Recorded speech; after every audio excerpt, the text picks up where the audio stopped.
Rasulullah menerangkan kepada orang-orang musyrikin tentang kebatilan penyembahan berhala, tidak ada kepalsuan dan pembohongan penyembahan berhala.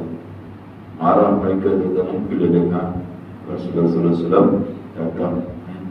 Mereka kata mereka mengadulah dengan Abu Talib, Muhammad ni telah menghina Tuhan kita, telah memperbodoh-bodohkan Tuhan kita. Tidak, Rasulullah dia tak boleh buat apa-apa. Mereka duk sembah-sembah, bukan sembah aja, minta tolong, minta syafaat, minta apa, perlindungan apa semua. Rasulullah cakap ini benda-benda ni tak boleh buat apa-apa. Marah tak? Marah. Dia akan menghina pula. Itu adalah satu benda ni, benda tak boleh buat apa-apa. Dia kereta dah rosak, dia sayang betul dengan kereta. Kereta dah tak boleh start lagi, enjin dah rosak. Dia kata, ini kereta dah nak mati, dah mati ni kereta ni, tak boleh start. Kau jangan hina kereta aku kan. Kenapa? Bukan orang hina, memang tak boleh start kereta ni, dah nak mati kereta. Ni kira hina pula. Jadi dia terasa pula orang hina dia. Bila cakap tentang hakikat sebenarnya suatu benda tu, manusia yang obses, kita cakap, manusia yang ta'asub ni rasa macam menghina pula. Sebab itu bila cakap sesuatu je, dia rasa macam menghina. Allahu Akbar. Jadi bila dia dah marah, mereka ni marah, orang-orang musyrikin marah, lalu terjadilah pertembungan di antara Rasulullah SAW dengan orang-orang musyrikin. Allah Subhanahu Wa Taala memberi Rasulullah SAW, menghiburkan Rasulullah SAW dengan firman-Nya, Alaihissallahu bikafin abdah. Bukankah Allah cukup? Bukankah Allah cukup? Cukup apa? Ya, Allah tak sebutkan cukup apa? Bikafin. Bukankah Allah mencukupi lah, begitu. Bukankah Allah mencukupi bagi hamba-Nya, bagi abdah, bagi hamba-Nya. Hamba-Nya di sini adalah Nabi Muhammad SAW, tapi umum kepada semua yang hamba ni ada dua pengertian, tuan-tuan. Satu, hamba adalah secara umum. Kita cakap orang kafir ni hamba Allah ke bukan hamba Allah? Orang kafir hamba Allah kan? Kalau ayat ni cakap Allah mencukupi untuk hamba ni yang kafir, pun memang tak kena. Jadi itu satu, hamba pengertian dia adalah slave. Kalau dalam bahasa Inggeris slave. Lagi satu, hamba tu orang yang memperhambakan diri, orang yang mengabdikan diri, orang yang menyembah Allah Subhanahu Wa Taala, dinama hamba juga. Dinama hamba juga, hamba Allah. Yang ini hamba ni yang dimaksudkan dalam ayat ni. Hamba yang memperhamba, mengabdikan diri kepada Allah Subhanahu Wa Taala. Jadi Allah ni mencukupi daripada segala aspek. Segala aspek cukuplah Allah bagi dia. Aspek apa? Aspek melindungi dia, menolong dia, mengawal dia, rezeki dia, apa saja aspek. Allahul Kafi, kan kita nama Allah SWT Al-Kafi, Allah yang mencukupi. Tak perlu kepada orang, tak perlu kepada nak minta perlindungan, pertolongan kepada orang lain. Jadi di sini ada dua isu dia. Satu, Allah mencukupi bagi hamba-Nya. Jadi sejauh mana penghambaan seorang itu, kalaulah hamba tu Rasulullah SAW, kita hanya perlu membaca sejarah dia, bagaimana Allah SWT dah cukup untuk Rasulullah SAW. Daripada mula-mula lagi Rasulullah berdakwah sampai Rasulullah SAW wafat, bagaimana Allah SWT melindungi, menolong Rasulullah SAW, cukupilah segala aspek. Kerana apa? Hamba tu standard dia adalah standard Rasulullah SAW. Kita ni kenapa Allah tak lindungi aku, tak tolong aku? Kau punya penghambaan tu tak sampailah, tak tinggi. Jadi makin nak dapat cukupan daripada Allah SWT, kena naik dia punya penghambaan dia. Makin tinggilah Allah SWT bantu dia, melindungi dia, menolong dia. Kalau makin rendah lah. Jadi kalau tak ada, langsunglah Allah SWT tidak perlu dia. Jadi itulah hamba di sini lihat kepada penghambaan. Secara umum dia, Allah SWT tidak membiarkan hamba dia begitu saja. Dia akan melindungi, dia akan menolong hamba-Nya. Jadi cukup kalau dia dah ada Allah SWT, jaminan daripada Allah SWT, dia tidak perlu melihat kepada pertolongan atau perlindungan yang lain daripada Allah SWT. Dan Allah, kita kata Allah bertanya tu, alaisa, bukankah? Selepas tu baru Allah beritahu kenapa, sebab dia wa yukhawifunaka billadina min duni.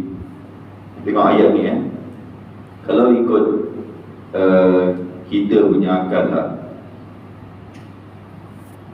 dia punya statement apa tu, dia rangkaplah kita kan. Ayat yang kedua tu diletak di pertama tu, mereka menakutkan kamu dengan apa yang mereka sembah yang lain daripada Allah. Jadi mereka menakutkan kamu dulu, kita cakap mereka menakutkan. Lepas tu bukankah Allah ni dah cukup untuk menjaga kamu?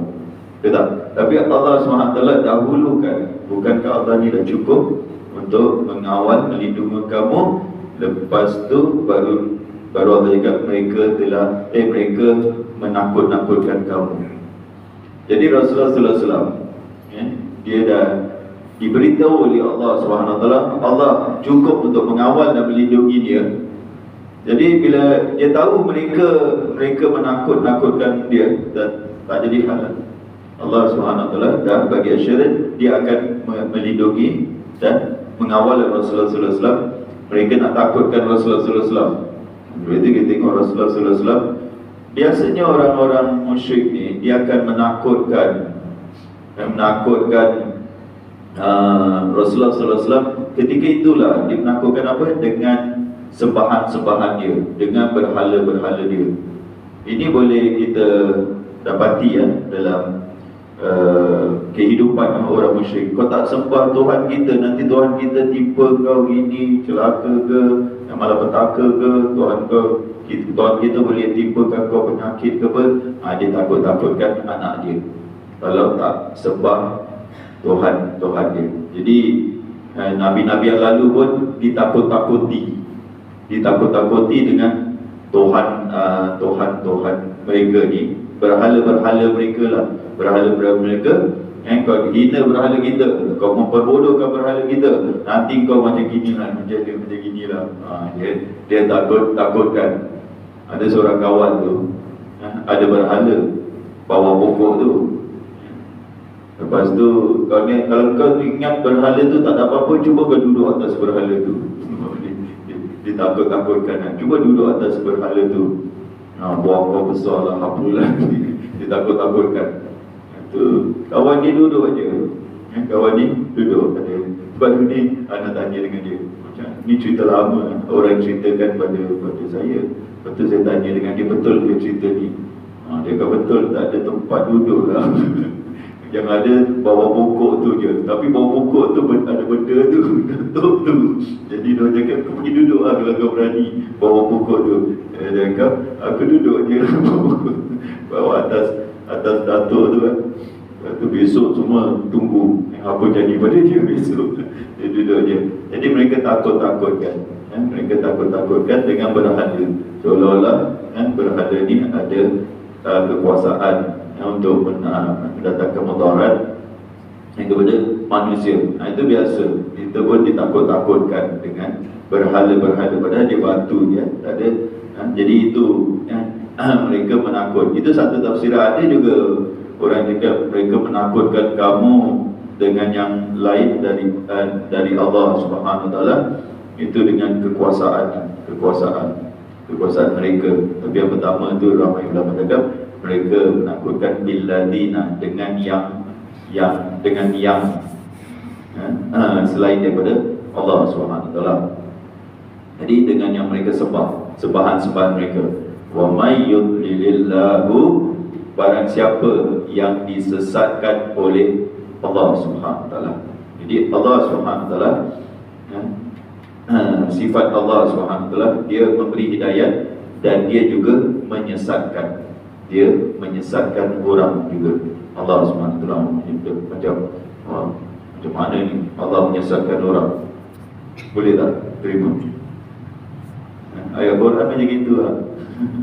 Ayat kan, wa may yudlilillahu, siapa yang Allah sesatkan, siapa yang Allah sesatkan, wa may yahdillahu, siapa yang Allah beri petunjuk.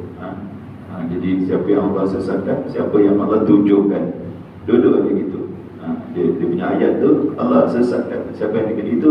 Jadi kita jangan menafikan pula ini Allah yang cakap, dia yang dia mempunyai sifat menyesatkan kita pula. Baik, kita bila cakap menyesatkan, sesatkan, macam negatif lah, macam orang tu jahat lah. Orang tu jahat. Itu satu sifat yang tak baik lah. Satu sifat yang tak baik bagi kita. Tak adalah Allah nak sesatkan orang. Tak adalah Allah nak sesatkan orang, kita kata macam itu. Tapi Allah ni tidak sebagaimana yang kita fikir. Kita fikir sifat-sifat Allah, sifat-sifat Allah ni ada dalam Al-Quran. Dalam Al-Quran. Jadi jangan, kalau aku fikir Allah macam gini, aku fikir Allah tak sesatkan orang. Tapi dalam Quran Allah sesatkan orang. Kita nak ambil apa? Fikiran kita ke ayat Quran? Ayat Quran. Buanglah fikiran awak. Salah lah fikiran awak. Fikiran awak punya fikiran tu daripada mana dapat? Awak yang fikir macam gitu, kononnya macam baik lah, kononnya macam baik, macam bagus lah. Daripada mana dapat? Daripada mana dapat? Buku apa? Kitab apa dapat? Daripada mana dapat? Nampak tak? Betul lah, ini saya secara terbuka tuan-tuan. Jangan kita guna akal fikiran kita nak faham Al-Quran. Tak adalah Allah tadi. Allah sendiri cakap, siapa yang Allah sesatkan, famalahu min had, maka tak ada baginya orang yang memberi petunjuk. Famalahu min had, tak ada orang yang boleh beri petunjuk kepada dia. Kalau Allah nak sesatkan dia, maka tak ada orang yang boleh bagi petunjuk. Sesat lawan dia petunjuk. Kalau Allah beri petunjuk kepada orang tu, maka tak ada orang yang boleh sesatkan dia. Petunjuk boleh pula orang cakap. Kalau Allah nak tunjukkan orang itu, tak ada orang pula yang sesatkan dia. Jadi macam itu yang cakap, kita guna akal kita. Kita tak nak tunduk kepada Al-Quran. Kalau Al-Quran cakap macam itu, dan tafsir pun, rujuk jika kita tafsir, semua kita tafsir pun cakap macam itu. Adakah bukan maksudnya Allah menyesatkan? Ada mana ada ulama cakap itu? Semua ulama dalam bahasa Arab cakap orang yang Allah SWT sesatkan. Jadi sekarang ni siapa yang masalah ni? Sekarang kita punya pemahaman yang salah, kita pemikiran yang salah ni. Kita dah ada kita punya pemikiran yang tak betul. Jadi Allah SWT macam orang ni, kalau Allah nak, dan seorang ini cakap dia disesatkan oleh Allah SWT. Isu dia sekarang ni, okey, dia disesatkannya memang Allah sesatkan dia. Kenapa?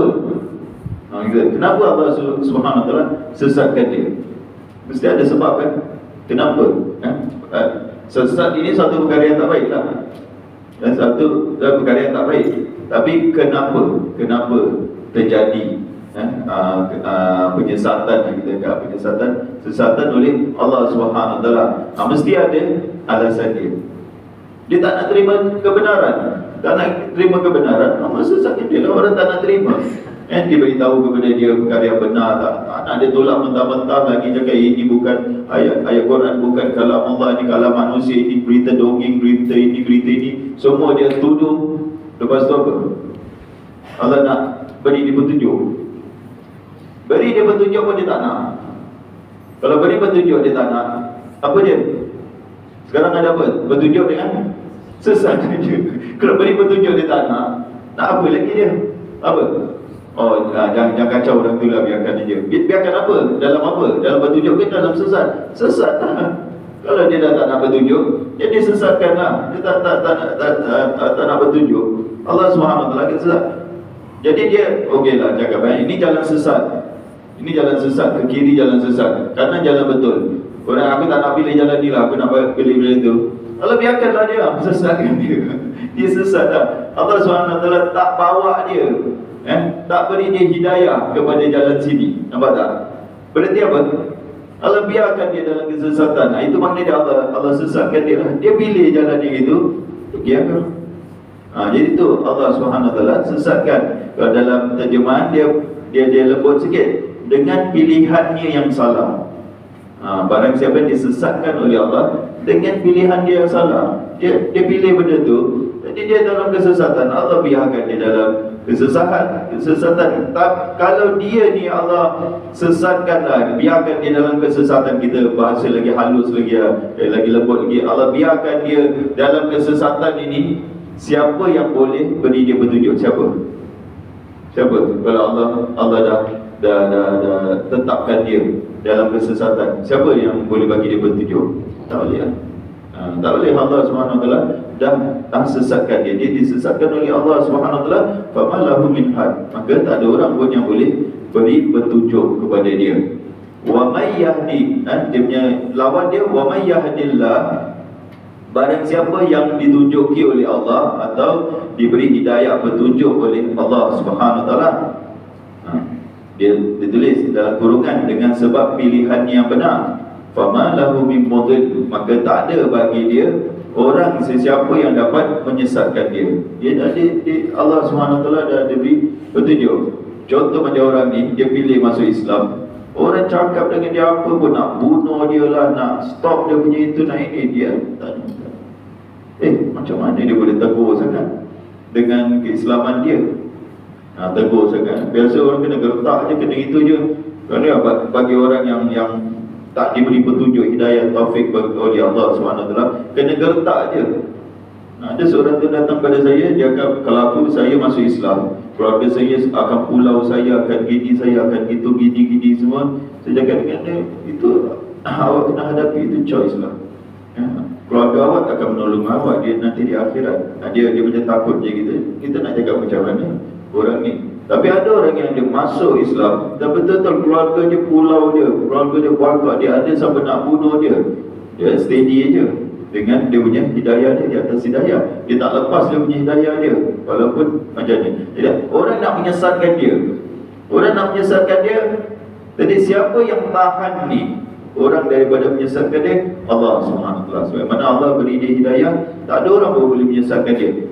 Yang kes lagi satu, kalau Allah dah sesatkan dia, siapa pun orang cakap dengan dia,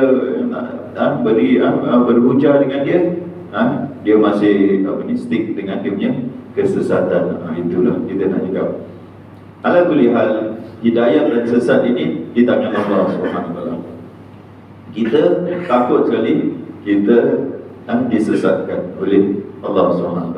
Kita takutlah, jangan kau sesatkan aku ya Allah.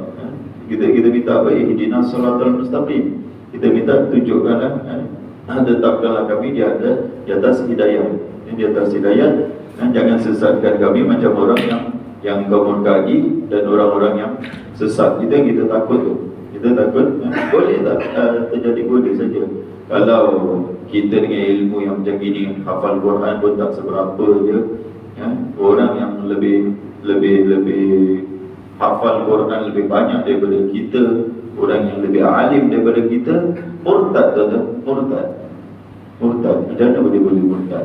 Pelajar tahfiz murtad. Macam mana dia hafal Quran? Macam mana dia boleh murtad?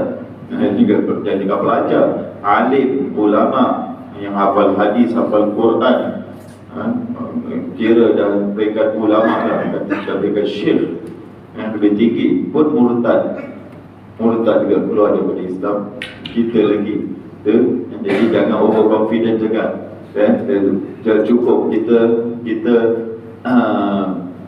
Allah itu cukup bagi kita. Jangan bersandar kepada ulama dengan ilmu kita, dengan bakat kita, dengan apa saja. Jangan bersandarlah kepada Allah SWT. Petunjuk, hidayah dan kesesatan ini Kalau Allah Subhanahu Wa Taala nak sesatkan seseorang tu, habis. Terus. Yang tuan-tuan, kalau tuan-tuan ada yang tinggal dekat dengan surau. Kalau Allah tak nak dia pergi ke surau, pergilah orang ke rumah dia. Ini bukan nak cakap apa-apa, ini betul. Pergilah orang ke rumah dia, ajaklah dia. Kalau Allah memang tak nak dia untuk datang ke surau, tak dapat datang juga. Walaupun dia dengar azan 5 waktu, bukan sebulan sekali punya azan, seminggu sekali punya azan. 5 waktu punya azan, 5 waktu macam nak pecah telinga kalau dengar azan. Tak sampai-sampai juga ke surau ke masjid. Absal tu tak? Macam mana? Macam mana boleh jadi macam gini kita cakap? Macam mana boleh? Itulah petunjuk lah.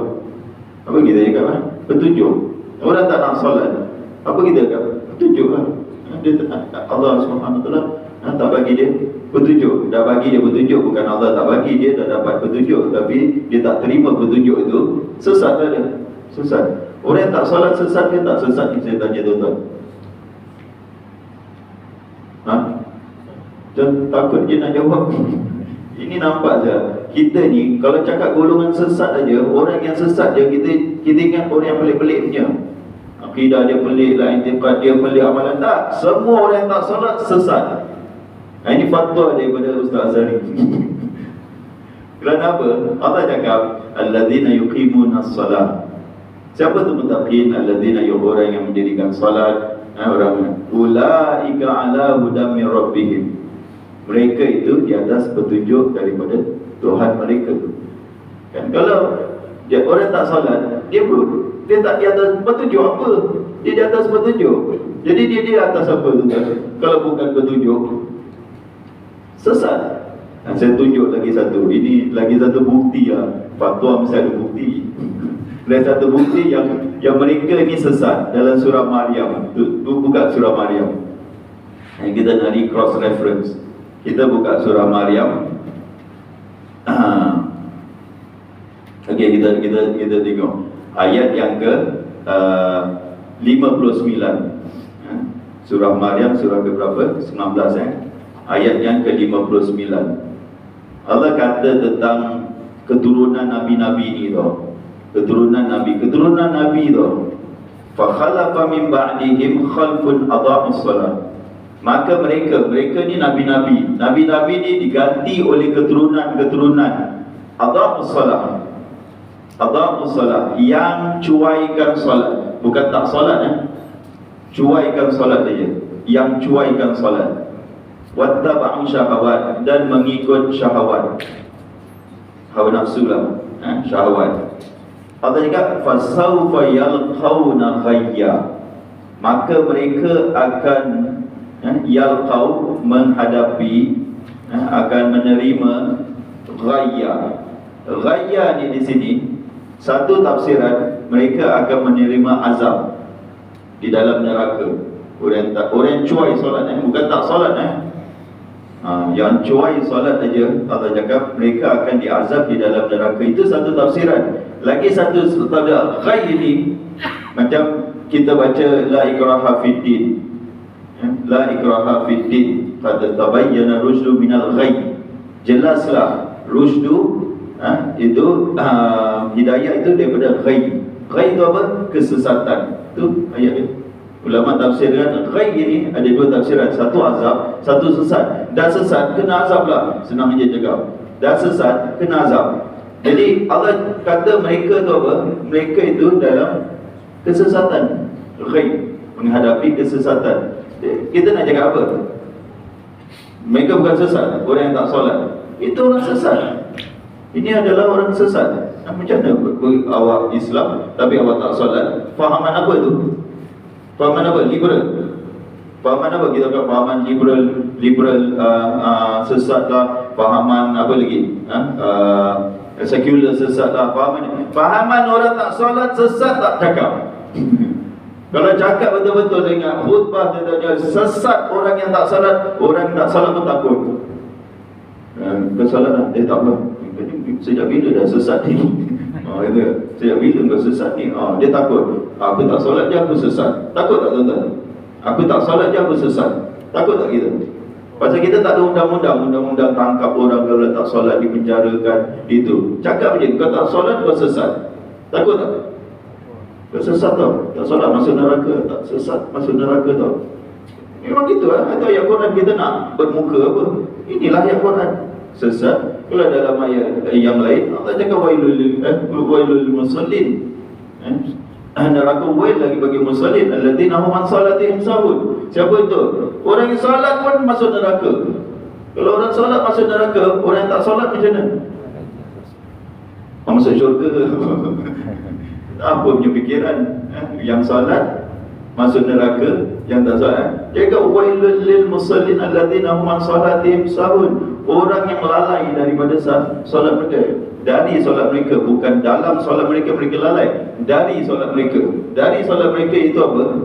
Kata Ibn Abbas, mereka takhirkan, lewatkan solat, lambatkan solat. Last minute mereka solat. Solat juga, tapi last minute. Minit-minit yang terakhir nak habis, bukan buat kerja apa pun, duduk je depan TV je. Dari macam maghrib ada, tak tahu lah, mesti ada drama kan. Pukul 7 apa tu sedap je tengok je gitu kan. Sampai pukul 8 lebih. Isyak berapa? Oh, cepat pula isyak gitu kan. 8:16 nak ke isyak lah. Aku belum solat maghrib lah. Solat maghrib. Bila dia buat? Hari-hari buat macam itu. Hari-hari buat macam itu. Every day. Dia punya rutin dia macam gitu je. Lagi 5 minit sebelum habis maghrib aja terus solat Allahu Akbar. Continue balik tengok cerita belum habis lagi. Continue lagi. Ini apa? Itu wailul lil musallin. Neraka wail lah bagi orang yang musallin. Alladzina hum an salatihim sahun. Itu je ulama cakap, melewatkan solat je masuk neraka. Apa lagi orang yang langsung tak solat? Tak masuk akal tu tak? Tak masuk akal. Orang yang tak solat boleh masuk syurga pula. Baik kita jangan solat balik tuan-tuan, tak ada isyak. Kalau mana ada ajaran apa? Ajaran apa orang yang tak solat masuk syurga? Ajaran apa? Itulah kita ajar ajaran sesat lah. Awak ni ajaran sesat. Kalau kita tanya orang yang tak solat ni, awak masuk neraka ke masuk syurga lah? Kita orang Islam, apa masuk neraka pula? Buat apa kita masuk Islam dekat kalau kita masuk neraka? Confident kita kita syurga lah kita masuk. Allah Akbar. Jadi sesat dengan hidayah kita cakap. Ini di tangan Allah Subhanahu Wa Taala. Allah Akbar. Allah Subhanahu Wa Taala dah sesatkan seorang itu. Azan ke, hafal ke, cakap pun tak dengar. Itu Allah cakap. Siapa yang boleh bagi dia petunjuk? Siapa yang boleh bagi dia petunjuk? Kalau Allah Subhanahu Wa Taala nak dia sesat macam itu, tapi jangan lepas ni kita pula tak mau berdakwah kepada dia. Dakwah tetap dakwah, ajak tetap ajak. Tapi kalau ada confirm, ini yang kita nak cakap konteks dia. Kalau Allah dah sesatkan seseorang itu, maka kita pun nak bagi petunjuk ke siapa pun, tak boleh bagi petunjuk. Itu yang point dia nak cakap. Kita tak boleh buat apa-apa pun kalau orang itu dia nak berkeras dalam kesesatan. Dan kalau dia nak ikut petunjuk, maka tak ada orang yang boleh sesatkan dia. Alaihissallahu bi'aziz. Sekali lagi Allah tanya lagi, bukankah Allah itu aziz? Berkuasa, Allah berkuasa boleh buat apa-apa pun. Allah berkuasa untuk ubah kita punya hati ni. Nari kita mungkin boleh suka dengan surau, besok mungkin kita tak suka dengan surau. Boleh tak? Boleh. Ada orang yang tak suka dengan surau, besok dia suka dengan surau. Boleh saja. Jadi Allah SWT boleh ubah hati manusia. Manusia ingat tu, kita ingat kita ada kontrol ke atas hati kita. Tak ada. Sesat dengan hidayah tu di mana? Di dalam hati ya. Dalam hati. Kita tak ada kontrol. Ya muqallibal qulub, tsabbit qulubana ala dinik atau ala ta'atik. Ya musarrifal qulub, wahai yang membolak-balikkan hati, tetapkanlah kami di atas agamamu, atau tetapkanlah kami di atas ketaatan kepada-Mu. Itu kita minta kepada Allah SWT. Kita ni tetap di atas ketaatan dia. Allahumma a'inni ala zikrika wa syukrika wa husni ibadik. Ya Allah, tolonglah kami, bantulah kami. Kalau Allah SWT lepaskan kita saja tuan-tuan, tak ada perlindungan dia, habis kita sesat terus. Jadi Allah Al-Aziz bi'aziz, itu Alaihissallahu bi'aziz, maha berkuasa. Zintiqam. Zintiqam ni dia terjemah yang berhak membalas. Intiqam ini macam kita kat balas dendam lah, tuan-tuan. Intiqam bahasa Arab lah, bahasa Arab, balas dendam. Lihat, Allah yang berhak membalas dendam terhadapnya dengan azab siksaan terhadap golongan yang bersalah. Itu dia. Jadi dia mempermain-mainkan agama Allah, dia ejek Rasulullah SAW, dia menghina Rasulullah SAW. Nanti Allah SWT akan balas dia. Bila datang waktunya, Allah SWT akan balas dia. Memang Allah SWT ada nama-nama dia yang indah-indah, Muntaqim ini bukan nama Allah SWT. Ini bukan nama Allah, tapi ini adalah sifat Allah SWT. Ada, kalau kita belajar sifat Allah tu, ada sifat yang Allah tak ada nama dia. Ada nama yang Allah, ada sifat yang Allah ada nama dia. Dan intiqam ni, muntaqimun, macam kita baca dalam salat subuh, inna muntaqimun, sungguhnya kami akan membalas. Itu bukan nama Allah SWT. Al-Muntaqim itu bukan nama Allah SWT, tapi Allah ada sifat tu. Allah akan balas orang-orang ni yang menakut-nakutkan Nabi dengan berhala dia.